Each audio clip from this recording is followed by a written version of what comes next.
China's fear of Western empires, the deep scars of the Century of Humiliation, that motivating drive to never be pushed around again.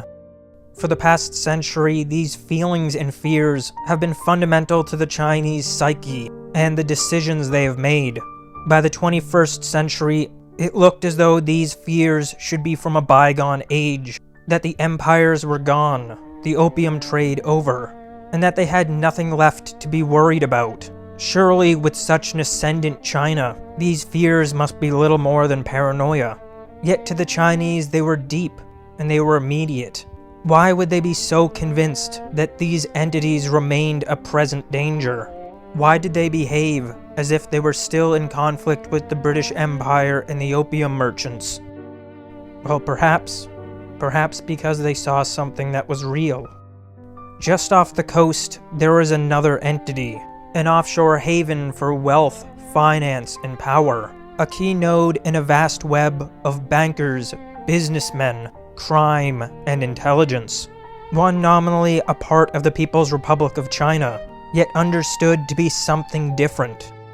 Hong Kong is a very curious entity, an offshore haven with its own unique history, one deeply rooted in empire, the merchants of Canton, and war, and yet deeply tied with global finance, shipping, and great fortunes. When Britain first set its eyes on Hong Kong, it was thought to be a backwater, just a pile of rocks, land of little value. Yet it would become one of the most strategic positions in all of Asia for the British Empire. Our story begins with the British tea trade. In the early 19th century, the world ran on silver. Silver wasn't simply a valuable commodity. Silver was money itself, and the great mercantile empires of Europe could not risk losing it. Engaged in commerce with China, Britain had developed an enormous appetite for tea. It had become more than a normal luxury. It had become deeply intertwined with British culture.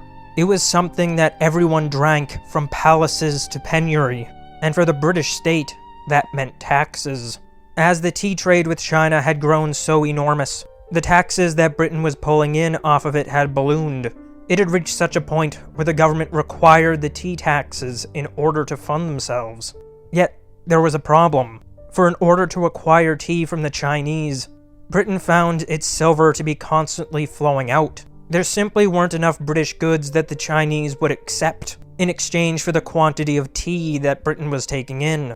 And so, in order to address this persistent outflow, Britain began to sell opium, something that the Chinese would have an enormous demand for, something that they could give the Chinese and retain their silver. In the first episode, we began with the opium trade, the enormous and growing market in the Pacific that began in the poppy fields of India and landed in the Chinese port of Canton. After Britain would go to war with the Qing in order to enforce the opium trade, the British would be given Hong Kong as a concession. Most who looked upon it thought that it was useless land. Yet to the merchants and smugglers who knew the region, its strategic advantage was evident. On January 26, 1841, Britain would take possession of Hong Kong, not long before the Opium War would end, and before hostilities had ended, Britain would begin building logistics and warehouses, planning to turn it into a trade hub. The following year, in 1842, the Treaty of Nanking would formalize the transfer of Hong Kong from China to Britain. Britain now had a new base of operations for trade in the Pacific. However, it wasn't transformed into the trade hub that the British merchants had hoped. Disease was rampant, as was crime. It became a hotbed for piracy, and though the Qing had given it up, they were not happy about it, leading to efforts to sabotage the new British land. All of this would make it quite difficult for the merchants of the region, and the new administrative apparatus that was being set up found that it was unable to move forward with its plans. Simply, people didn't want to move there. Yet it was not given up on by the British merchants, who had built enormous commercial empires by this point. Returning to a character from the first episode, let's take a closer look at William Jardine. Born in 1784, on a farm in Dumfriesshire, Scotland, William faced the death of his father at only 9 years old, leading to a childhood of poverty and struggle. Yet he was quite astute and hard-working, going on to the University of Edinburgh Medical School. He believed that being a doctor would be his way to a more comfy and wealthy life. He would receive his degree in 1802, and it looked like the young William was set up for a comfortable life as a skilled professional. He would begin his career working with the East India Company, taking on the role of a surgeon's mate in the company's maritime marine. And what he would see would stun him. He had seen comfortable lifestyles and wealth back at home, yet aboard the ship, he would see even small quantities of cargo that alone could make a man more than the salary of a surgeon. He hadn't realized just how much wealth there was to be made in commerce. And so, while continuing as a surgeon in the East India Company, he would begin to trade for himself, building up quite a successful venture. Yet it certainly wasn't a trade empire by any stretch. Yet upon leaving the maritime service, he would find that there was trade for him to take advantage of.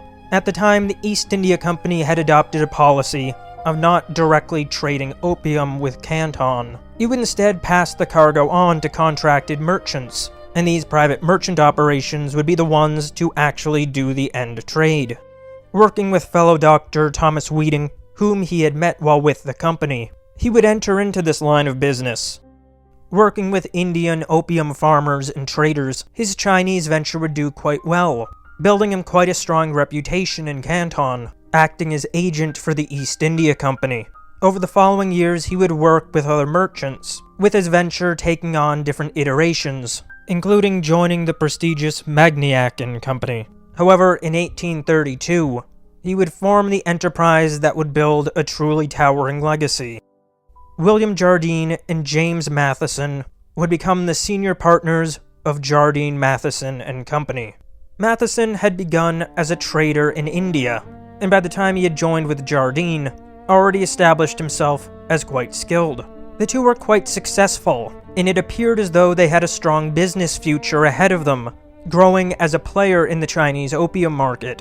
Yet 2 years later, in 1834, the landscape would shift substantially. The monopoly that the East India Company had been granted would end. This would open up enormous opportunity for the private opium merchants to expand, and Jardine Matheson was perhaps the one that would take the greatest advantage of this. In short order, Jardine Matheson would rise to become the biggest merchant in Hong Kong, and they were not only trading opium, they had become a sort of merchant conglomerate, involved in shipping, insurance, wool, silk, and others, something that will be quite definitional for the rest of its history. Everything looked excellent for the British merchants and for the opium trade. William Jardine had become very wealthy, and he looked about ready to retire. However, as the 1830s went on, the sheer destruction and widespread addiction had become intolerable for the Qing. The Qing would order the destruction of British opium in Canton, and the British merchants would be forced to sign an agreement to never again sell opium in China. The opium trade was illegal in China, and now there was a very serious crackdown. At this point, William Jardine was perhaps the most powerful British merchant in China, and facing such a catastrophic risk to his business, he would decide against his retirement. Back in London, he was able to command enormous influence. As the crackdown on opium reached London, the British government was facing a dilemma. They still didn't want to be seen as directly involved with the opium trade, preferring to keep it as a loosely kept secret, an industry in the shadows that they looked the other way on. They couldn't risk that outflow of silver, and yet at the same time, they couldn't stop the tea trade, as it had become so important to their revenues. If they wanted to fund themselves, they needed the tea trade, and if they wanted the tea trade, they needed the opium trade. Yet what could they do? They couldn't force the Chinese to accept opium. Well, that was until William Jardine told them that that's exactly what they could do. William Jardine would lead an enormous lobbying campaign of mainly opium merchants in China. He would present that the Chinese were weak and that Britain could easily destroy their military. As it would transpire, Jardine was correct. Following the end of the Opium War, Jardine Matheson would base in Hong Kong, and as it would grow, it would earn the name Princely Hong, as it had now become the largest British trade company in all of East Asia. Both Jardine and Matheson would build towering fortunes, with Matheson being knighted elected a Fellow of the Royal Society, a Member of Parliament, and a peer. Jardine would acquire an enormous estate, and as well be a Member of Parliament, the most powerful force in British Asian commerce. The company had become enormous, and the legacy of these merchants was unquestionable. The British imperial policy of Hong Kong was the policy of Jardine and Matheson. Yet Jardine would die in 1843, and at the same time, Matheson would retire from commerce. It was unclear what would happen to the enormous business. There was a very vast power vacuum, yet this would not be the end of Jardine and Matheson. Jardine's niece, Margaret Johnston, would marry Thomas Keswick. The two would have a son, William Keswick, and he would go on to take control of the family's enterprise, forming the first of now 6 generations of Keswicks who have controlled the iterations of Jardine and Matheson. The company would expand for the rest of the century, forming not only the backbone of the British opium trade, but becoming an enormous conglomerate across China and Japan, involving itself in shipping, various textiles, infrastructure and industry, and one very subtly powerful venture, insurance. The latter half of the 19th century would see an explosion in the opium trade, and following the Taiping Rebellion in the 1850s, many wealthy Chinese merchants would move, and the island of Hong Kong would begin being built up into a very prominent trade hub. More and more businesses would solidify around Hong Kong. A notable competitor to Jardine would be Dent and Company, founded by Lancelot Dent, another major trader who backed the Opium Wars. They would as well become enormous and create fortunes. Opium was a place to get rich. At the same time, British finance was moving. As the empire had expanded so rapidly under the reign of Queen Victoria, all while industrialization had exploded, and the infrastructure needs of the colonies became more evident, the British Empire globally was in need of financing. The powerful City of London bankers would become global. The Barings banker John Abel Smith would become one of Hong Kong's most prominent financiers, forming a banking backbone to the opium trade and for Hong Kong.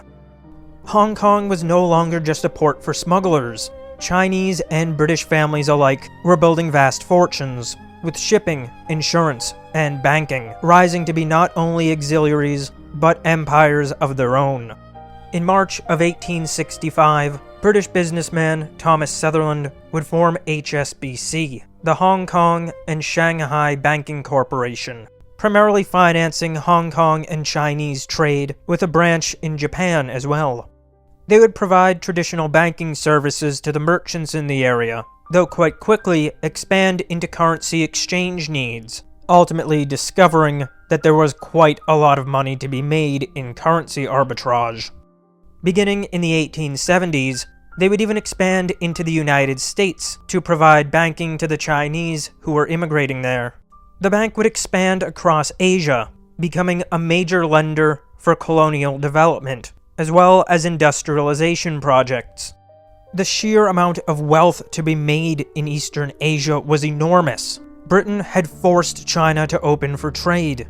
Textiles, manufacturing, infrastructure, shipping, logistics, warehousing, tea, ceramics, luxuries. The market was enormous. Yet all the while, underneath it all, the opium trade was only growing. Throughout the 19th century, the silver problem that had long plagued Britain was turned to become its advantage.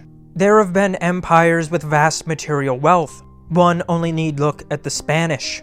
Yet something quite curious emerged in Spain, as Spain acquired enormous quantities of gold and silver, building up vast mining projects across Latin America. This blessing turned to become Spain's curse. Incomes were stagnating while the cost of goods rose. Having the metals wasn't making the Spanish wealthier. But how could that be? The world of these days ran on precious metals, gold as a deep reserve of wealth, and silver as money itself. How could one have more gold and more silver and not be wealthier? Britain would discover the answer to this conundrum. It isn't the stock of money that defines the wealth of an economic system. It's the flow. It's how the money moves. Britain had little in the way of mining. and if it weren't for the opium trade, it would be facing a persistent outflow of silver.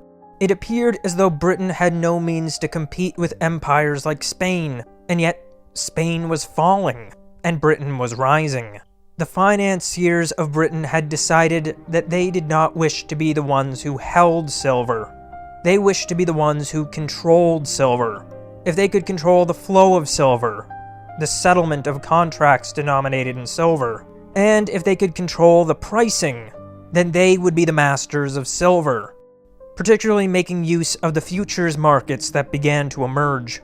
The bankers of London and the Empire came to dominate global wealth via derivatives and contracts. London would use currency arbitrage, the futures markets for commodities, and shipping insurance to become the masters of money.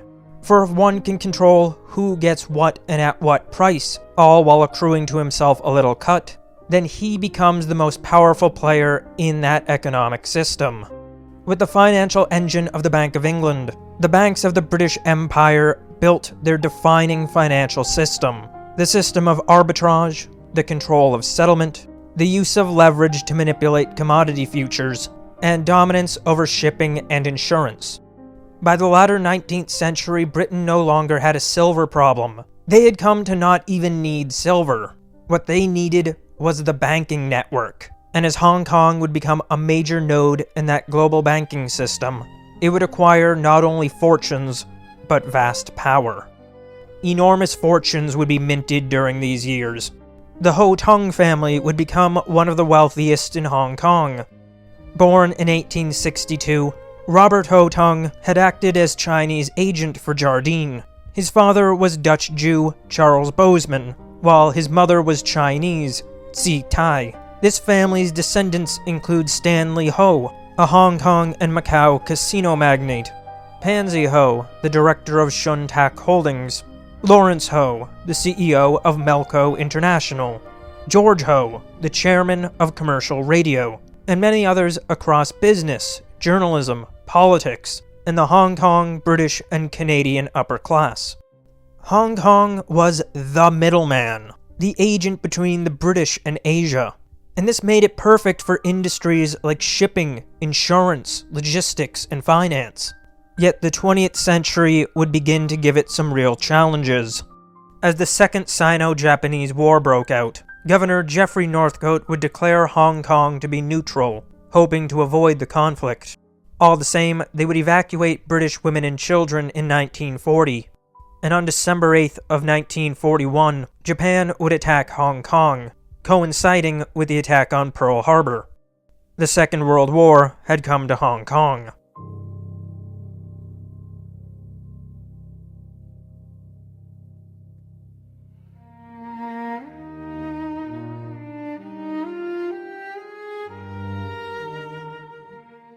The years that Japan would occupy Hong Kong would be remembered as the 3 years and 8 months of darkness. By the time the war had ended, there had been massive infrastructure damage. Structures and the trees had been chopped down, not to maintain the economy but simply for firewood.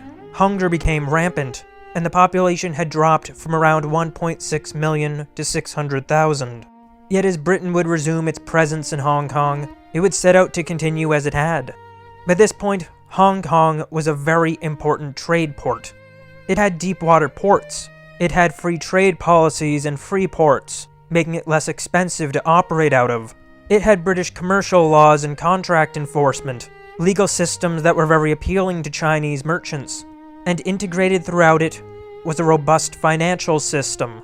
It had become an ideal commercial hub. And while its financial system was growing to become an important node in the web of British imperial finance, it was nowhere near the global mega-city of finance that it is today. And following the Second World War, it would begin growing into its next iteration. As the Chinese Civil War raged, refugees, the displaced, and the politically concerned would seek haven in Hong Kong. Yet as the communists secured victory, and the People's Republic of China would be declared in 1949, it would become clear to China's businessmen that there was no future for them in Mao's China. Cities like Shanghai had quite substantial businessmen and businesses, large industrial ventures that were now at great risk from the communists. Yet facing no alternative, many of these Chinese simply left.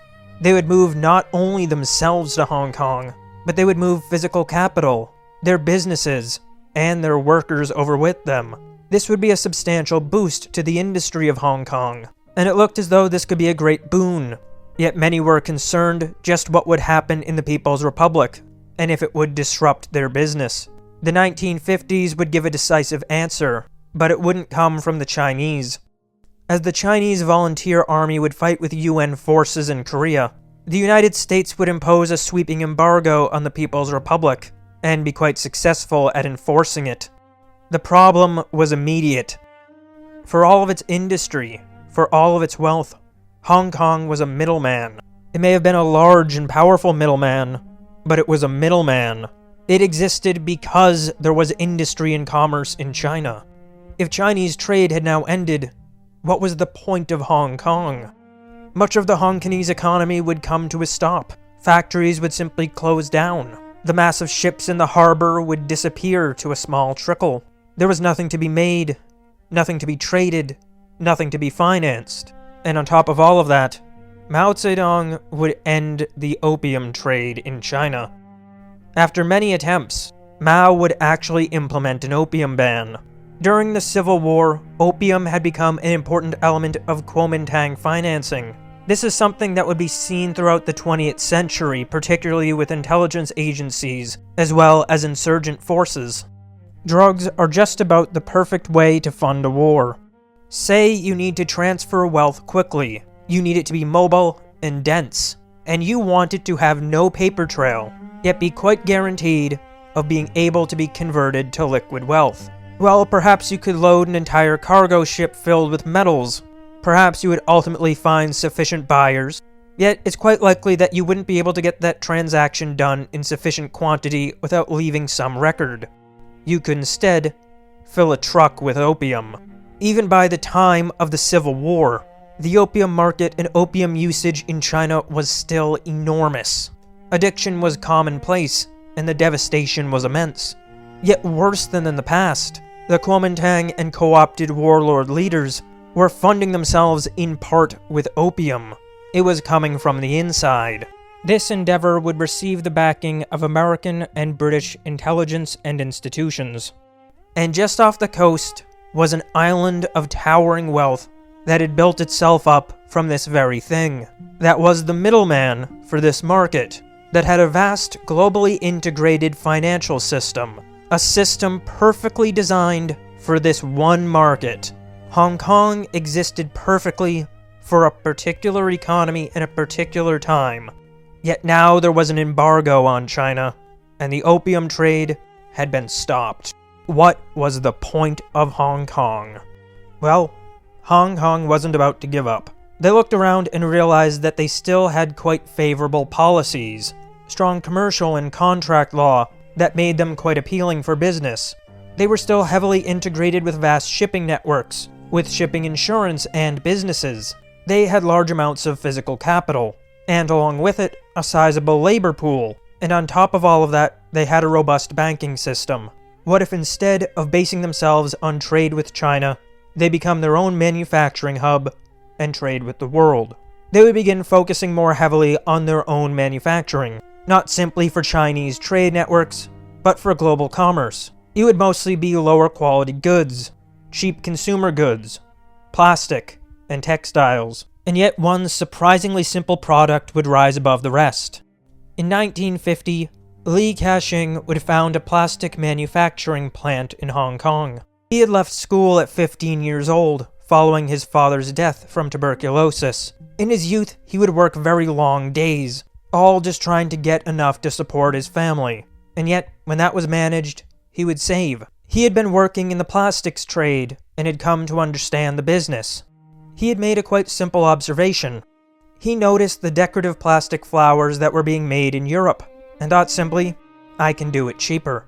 And so he did, spending his early 20s in grueling workdays and sleeping in his factory, building his plastic flower business and reinvesting everything he made. And he made enormous wealth. Hong Kong was loosely regulated, had strong business law, very low taxes, and low wages. It was one of the best places that one could have a cheap manufacturing business.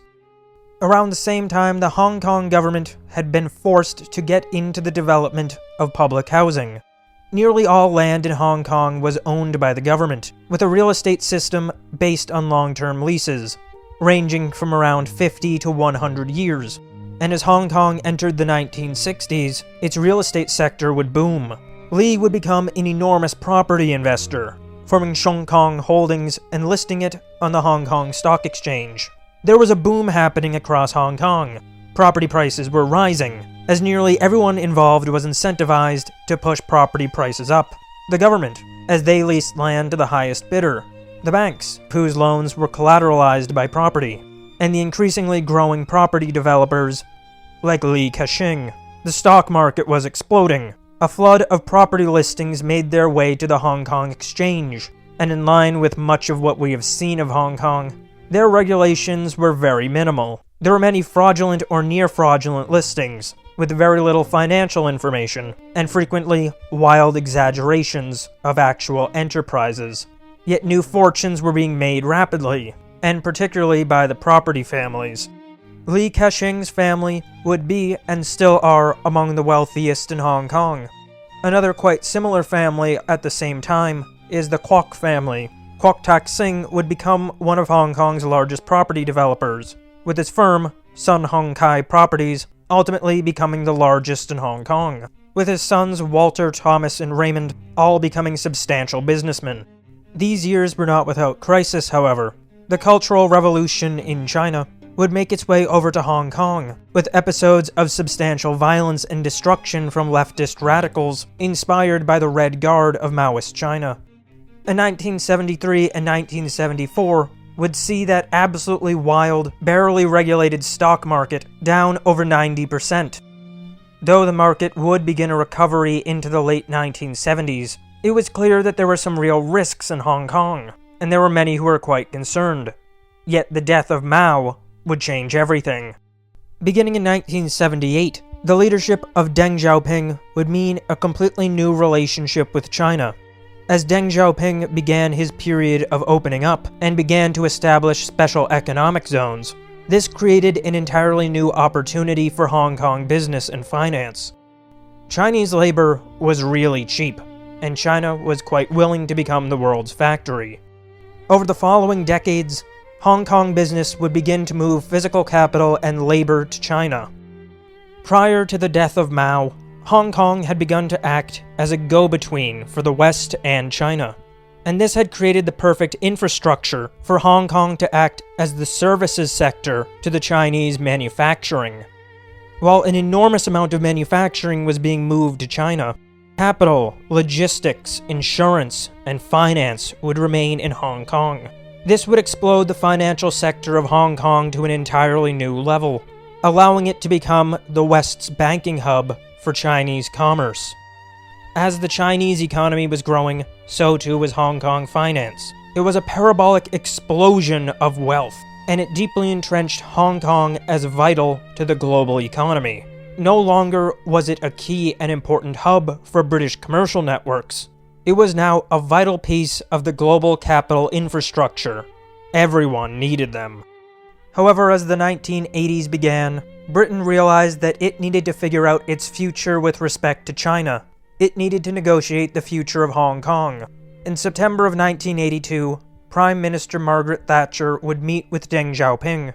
Her hope was that Britain could continue to retain control over Hong Kong for the foreseeable future. Deng said no. Without being antagonistic, Deng simply spoke plainly. China could do whatever it wanted, but would like to be as amicable as possible. Realizing that they were almost certainly going to be handed over to China, as well as watching Margaret Thatcher trip and fall following the meeting, the people of Hong Kong began to panic, and a currency crisis soon ensued. The currency fell by around 50%, and many in Hong Kong stopped accepting Hong Kong dollars. There was a deep panic setting in, and a solution needed to be found quickly. Acting quite quickly, Hong Kong would roll out a new currency system. They would establish a currency peg with the US dollar, 7.8 Hong Kong dollar for 1 US dollar. The issuing banks in this system were HSBC and Standard Chartered, who would back their issues with US reserves. US monetary policy was now Hong Kong monetary policy, which was itself London Eurodollar policy, but that's another series. Ultimately, in 1984, Britain and China would agree to the Sino-British Joint Declaration that Hong Kong would be returned to China in 1997, under a system termed One Country, Two Systems, where Hong Kong would become part of the People's Republic of China, but would be allowed to retain its British systems, not by British control, but by British custom and law, and that system would exist for 50 years. It appeared as though Hong Kong had found a reasonable resolution, and particularly with the new currency system, the economy would boom, as global Eurodollar credit fueled explosive growth across the world, all with ever-declining interest rates. The West's door to China was perfectly positioned to make enormous profit. As China was becoming the world's factory, Hong Kong was becoming the world's banker for everyone who needed the world's factory. Capital absolutely poured into Hong Kong, as all of those financial services grew parabolically, as Chinese exports became colossal. Yet at the same time, many of the Hong Kongese themselves were quite concerned about the Chinese future. They had quite liked what Hong Kong was, and particularly as many of them had fled during the time of the Civil War and the beginning of the Maoist period. They were quite frightened at the prospect of the People's Republic of China becoming their new overlord. Many, particularly middle and upper middle class professionals, would begin fleeing to other Commonwealth nations, with Canada quite popular in particular, frequently to Vancouver, which is where we get the term Hongcouver from. It would be quite common to see a middle-class family leave for a place like Canada, while the professional father remained home in Hong Kong, flying back and forth. In 1997, Hong Kong would formally be handed over to the Chinese. At the same time, the Asian financial crisis would ripple across the continent, particularly hitting Hong Kong property prices, with the sector as a whole falling around 60%. Many began to fear a currency crisis, and to make matters worse, foreign currency speculators were beginning to smell blood. One of the more famous examples is George Soros's Quantum Fund. They would make a bet going short the Hong Kong dollar and short Hong Kong equities. Their bet was that either the currency would be crushed, or the government would need to raise rates in order to stabilize the currency and the peg. The government would indeed step in, yet they would step in to an extent far beyond what anyone had expected. Interbank rates would hit over 300%. There would be an enormous financial and economic crisis, with enormous shares of the economy getting crushed. Yet the peg would hold. In 1998, the government would inject around $15 billion of FX reserves to stabilize the equity market, directly going in to buy major shares. The market would stabilize, as would the economy, and they had shown that they would go to extreme lengths to stabilize their currency and their system. This had gone beyond what Quantum Fund was planning on, and its short position in the Hong Kong dollar would end up being quite a losing bet, with the spread trade insufficient to get any win on the board for Soros. This was an enormous show of strength, though it did change how people felt about Hong Kong and its government. It had shown a level of intervention that many believed was off the table for the Hong Kong government. It had gone from a very hands-off government to one that now demonstrated that it would do anything to save itself. Going into the 21st century, people would begin to get used to the new Chinese state Hong Kong.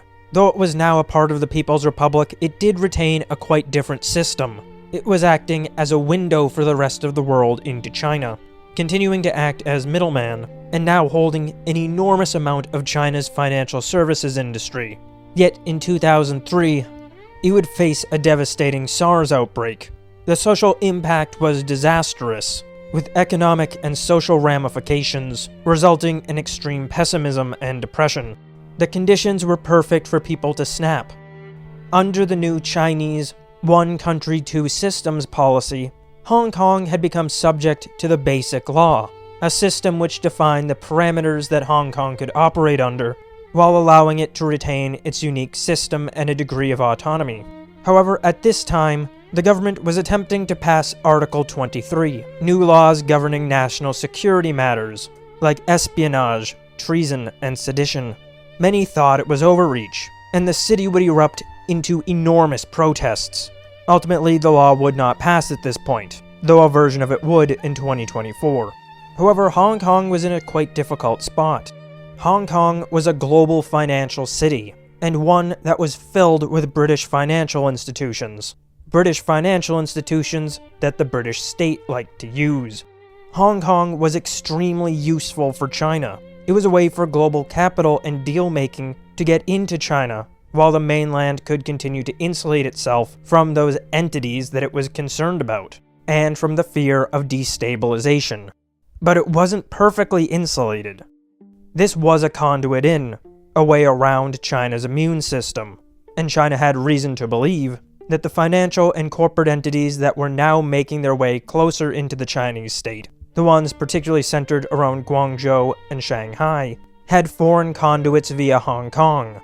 The presence of all those British financial institutions, evidence of British, European, and American agents. It was clear to China that there were external influence campaigns, and ones who had an enormous advantage when operating via Hong Kong. If they wanted to keep those entities out, they had to impose on Hong Kong beyond what the basic law provided for. They couldn't leave Hong Kong truly autonomous. They had seen foreign intelligence agents. They had seen efforts of foreign financial firms to manipulate the country and government. They had seen efforts of foreign financial firms to take control of Chinese business. They had seen Western NGOs operating via Hong Kong. There had been a very concerted effort to use Hong Kong finance, to use NGO, intelligence, and debt mechanisms to once again get a grip in China, get directly into the party itself, and integrate with Shanghai businessmen.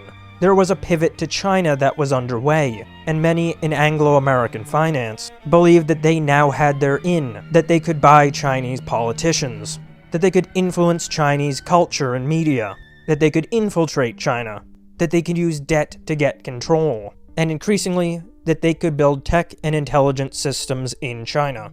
So what was the Beijing government going to do?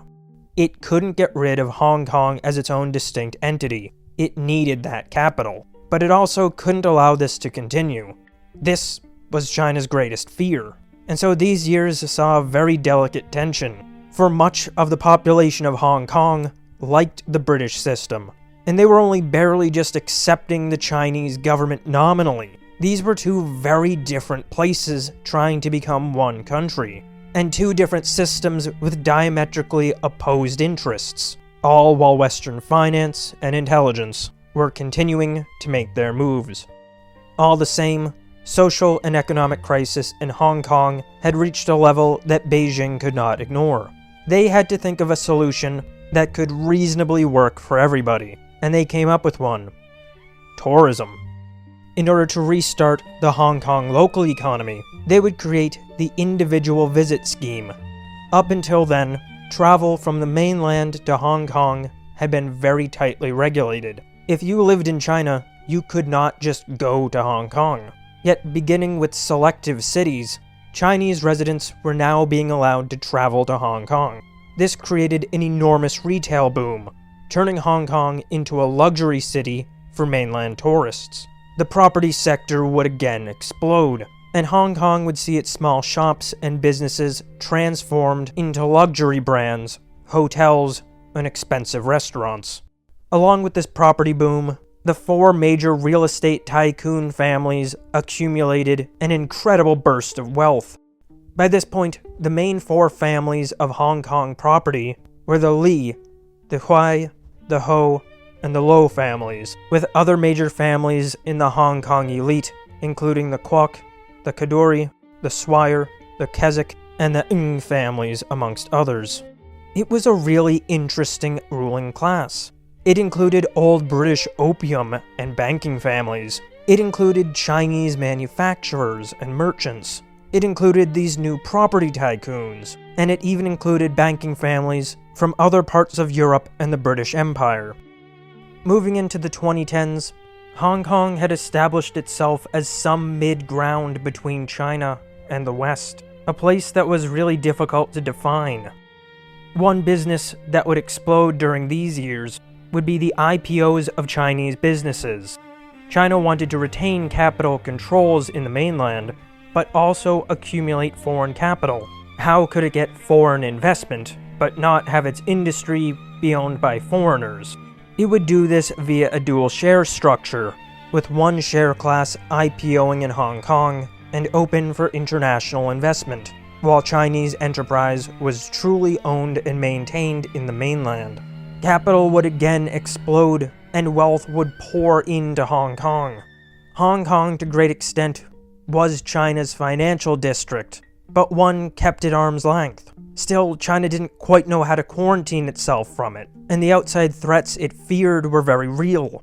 After all, the very families who had built the opium empires, who were there during the Opium Wars, who had laundered opium money for the Kuomintang, and who had been caught with foreign intelligence agencies, NGOs, and efforts to manipulate media and the government. The Hong Kong stock market was exploding, with a great deal of its new listings Chinese tech companies. It was a place for foreign investors to invest, and its market was enormous, with the Chinese tech sector soaring. China wanted to be more than a hub for cheap manufacturing. It wanted to be more innovative and sophisticated, and it knew that it needed international capital to get it done. Yet the new Xi Jinping government was extremely concerned of foreign influence. They looked around at this booming tech sector, and just how intertwined it was with international capital. The government looked around at what it believed to be corrupting elements, and it looked at Hong Kong, weighing just how much to allow it to continue to be a quasi-British city. The 2010s would see the concerns rise, and the Chinese state would assert itself more over Hong Kong, assert itself more over business and finance, and as tensions rose between the West and China, increasingly come to see Hong Kong as an unhealed wound from the Century of Humiliation, one that had to be healed for the sake of the Chinese body.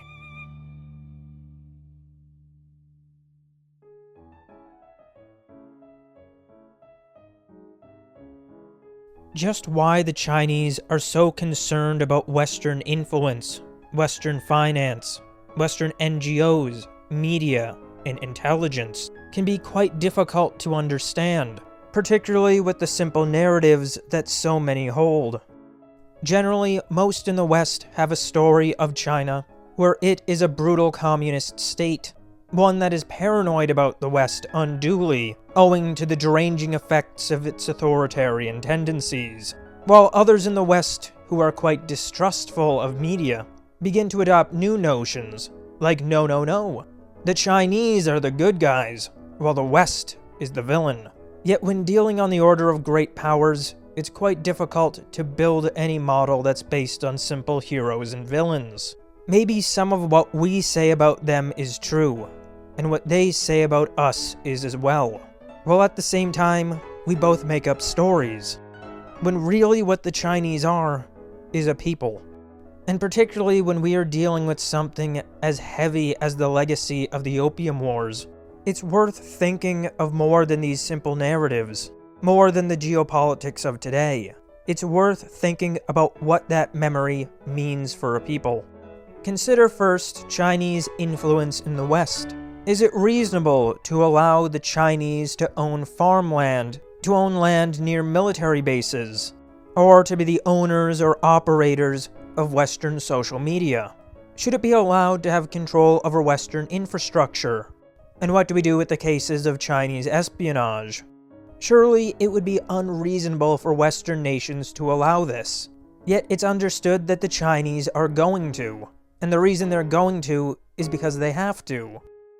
People like to live in a world of simple stories, where they can feel good, or where they can be irate at a simple one-dimensional villain. But in the world of great power politics, so much is simple necessity. This is how things are. Even if the United States and China were to become incredibly good friends, they would still need to spy on each other, and they would still attempt to influence each other. So keep in mind that yes, we are going to spy on and attempt to influence each other. So on that front, their concern is valid. But there's something more than just great power politics. There's something more than normal influence campaigns. There's something about the British Empire. While often in the West we have been led to believe that the Chinese have a certain view about the West, they think about different Western countries quite differently. You may in fact hear some quite positive sentiment about America and Americans, with the word for America even directly translating to beautiful country. However, the Chinese sentiment towards the British is something entirely different. So what is it? Are they simply paranoid about the British? Well, perhaps they are, but that doesn't mean they're wrong either. The strategies and tactics of the British financial empires, intelligence, and state, along with Anglo-American and more broadly Western NGOs and global organizations, are deeply rooted in the British Empire, with the institutions of today that grew out of those old imperial structures using debt, derivatives, media, corruption, and the provocation of war to maintain power. We've seen this throughout history.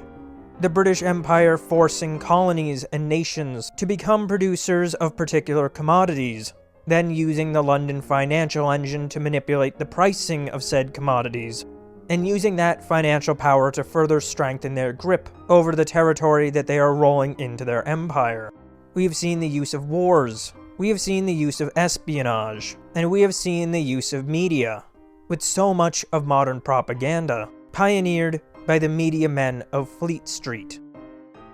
As the Anglo-American liberal world order would pivot to China in the 21st century, Western firms and institutions would use the banking system, capital markets, NGOs, and media in an effort to fold China into the liberal world order's system. The idea of a large and powerful sovereign China operating under Chinese systems was simply unacceptable to the Anglo-American order.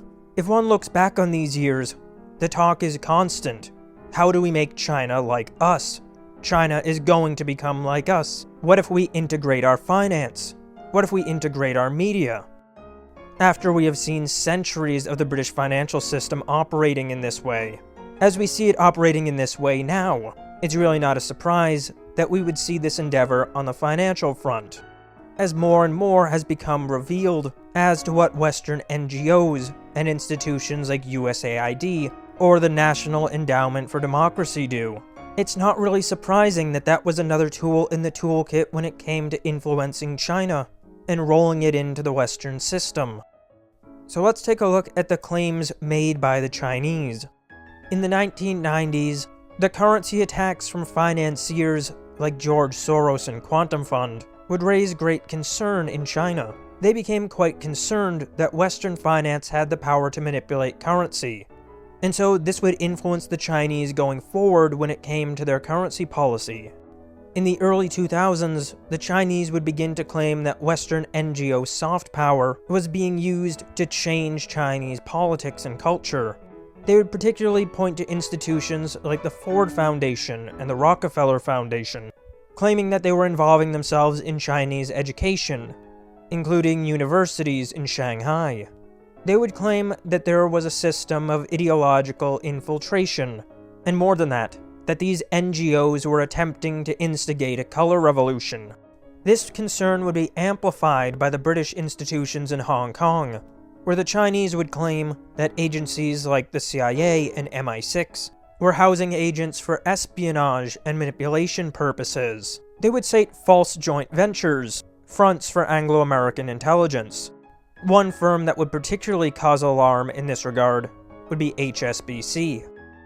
These concerns and claims would only grow throughout the 2010s, with claims that foreign governments and NGOs were attempting to instigate color revolutions, particularly following the 2014 umbrella movement in Hong Kong. The Chinese would accuse the National Endowment for Democracy and the Open Society Foundation as foremost amongst others.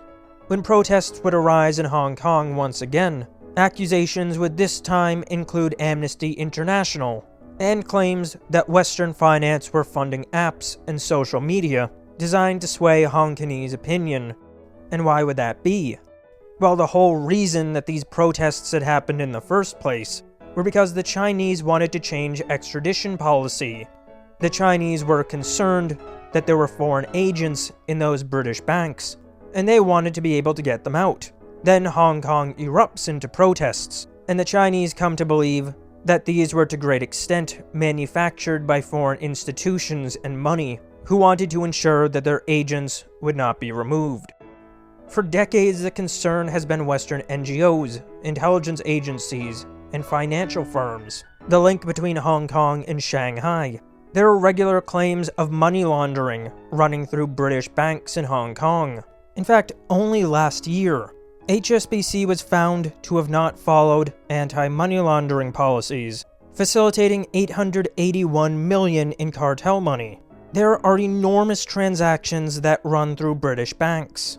The offshore web is where laundering happens, and with hundreds of billions in organized crime money constantly flowing through these banking hubs and these offshore havens, all while Western banks are held to extremely rigid anti-money laundering policies. These banks don't just oops. Yes, there are many banks who exist for the business of laundering money, and they're enormous banks. That entire offshore system exists to hide and facilitate the flows of hidden money. So there's a reason that the Chinese might think that. And remember that in Hong Kong, some of the wealthiest families built their fortune on opium. That those very institutions in the 20th century worked as the laundering agents for Western intelligence, who were continuing to facilitate the opium trade. We have seen what these NGOs do. We know that they do manipulate other nations. We know that they manipulate our own nations. Just look at what happened with USAID alone. The Anglo-American system of control is based on organized crime, banking, intelligence, and these NGOs manipulating nations. Perhaps the Chinese are paranoid, but that's a very reasonable way to be, because right offshore, constantly attempting to creep their way into their economy, their education, their media, their culture, and government, is a network that for centuries has used these manipulative methods to retain control, and who had brought Chinese civilization to such a brutal point of destruction only just a century ago. The memory of the Century of Humiliation isn't just a motivator. It isn't just trauma or an ancestral memory. It's present. And while many in the West may prefer the story that China's a brutal communist state that can't be trusted, that doesn't have any bearing on whether that story is true. It doesn't mean the West should be like China. It doesn't mean the West should trust China. And it doesn't mean that the West and China are going to get along. But they're not wrong. And after just how thorough the destruction wrought by the Opium Empire was, what may seem fanatic, what may seem paranoid, and what may not make sense to the West, is perhaps them just being unwilling to ever go through that again. The people of Hong Kong aren't bad. The businesses of Hong Kong aren't bad. There are great innovators, hard workers, good families, and an impressive people who live there. But Hong Kong is tricky, and it takes a lot of nuance. It's difficult to corroborate which of these stories of infiltration are true. After all, this isn't an invitation to believe Chinese propaganda either. But just because the Chinese propagandize doesn't mean that we only tell the truth. Just as we propagandize, and that doesn't mean that the Chinese always tell the truth. Yet we know how these institutions work. We know how this financial system operates. We know how these institutions and families built their wealth. We know how recent the opium trade was. And we know that belief in the West, that believes it will assume China into the liberal sphere. The Hong Kong problem is tricky, because the fear is real, and they're not wrong to feel that way. Is China a brutal communist state? One that always lies and is up to nefarious schemes? No. But they're not like the world that the Western liberal wants to live in either. There's something quite different. There's something that came to be from their own time, in their own place, as their own people. And there's a reason that this China came to be. And as we go forward to the next chapter in our story, there's one question I want to leave you with. When we see the new opium war of today, when we see all of that cartel money being routed through banks like HSBC, when we see chemical precursors moving through ports like Guangzhou, the same port that was Canton, when we know stories like Iran-Contra, Fast and Furious, as well as the shadowy financial system being detailed in the new Epstein file release, the one that touches laundering and intelligence at the same time, perhaps it's worth considering that the very businesses that did the first two opium wars might still be involved today.